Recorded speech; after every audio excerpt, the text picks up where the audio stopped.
Hello बच्चों, चलिए इस क्वेश्चन को देखते हैं। इसमें लिखा है flow of electrons is called.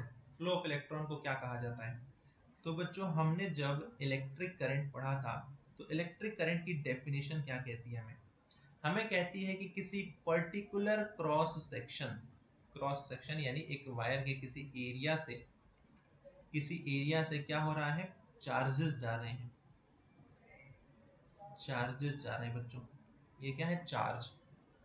अब चार्ज सॉलिड की बात करें तो कौन सा चार्ज? नेगेटिव चार्ज, जिसे हम इलेक्ट्रॉन कहते हैं। इलेक्ट्रॉन पर होता है बच्चों नेगेटिव चार्ज।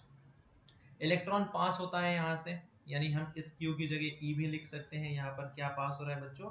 यहाँ पर इलेक्ट्रॉन्स पास होते हैं किसी पर्टिकुलर एरिया से, और इन्हीं चार्जेस का जो फ्लो होता है उसी को तो कहा जाता है इलेक्ट्रिक करंट, क्योंकि हमें पता है Q इज इक्वल्स टू होता है I इंटू टी, या हम कह सकते हैं I बराबर Q अपॉन टी।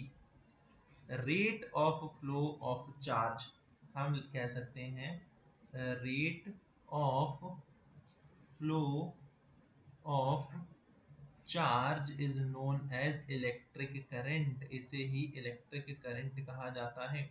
यानी किसी पर्टिकुलर क्रॉस सेक्शन से एक सेकंड में जितना चार्ज फ्लो होगा उसको ही करंट कहेंगे। तो ऑप्शन देख लेते हैं। इलेक्ट्रोलाइट बिल्कुल नहीं। इलेक्ट्रोलाइट क्या होता है? एक ऐसा लिक्विड जहां पर इलेक्ट्रिसिटी कंडक्ट हो सकती है।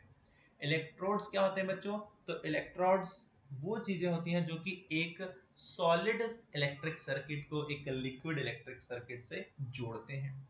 इलेक्ट्रोप्लेटिंग एक केमिकल इफेक्ट है इलेक्ट्रिक करंट का, जिसकी हेल्प से हम किसी डिजायर्ड मटेरियल की प्रॉपर्टी किसी दूसरे मटेरियल पर अप्लाई करते हैं।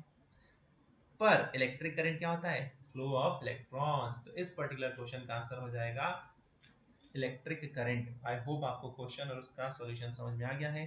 Thank you very much.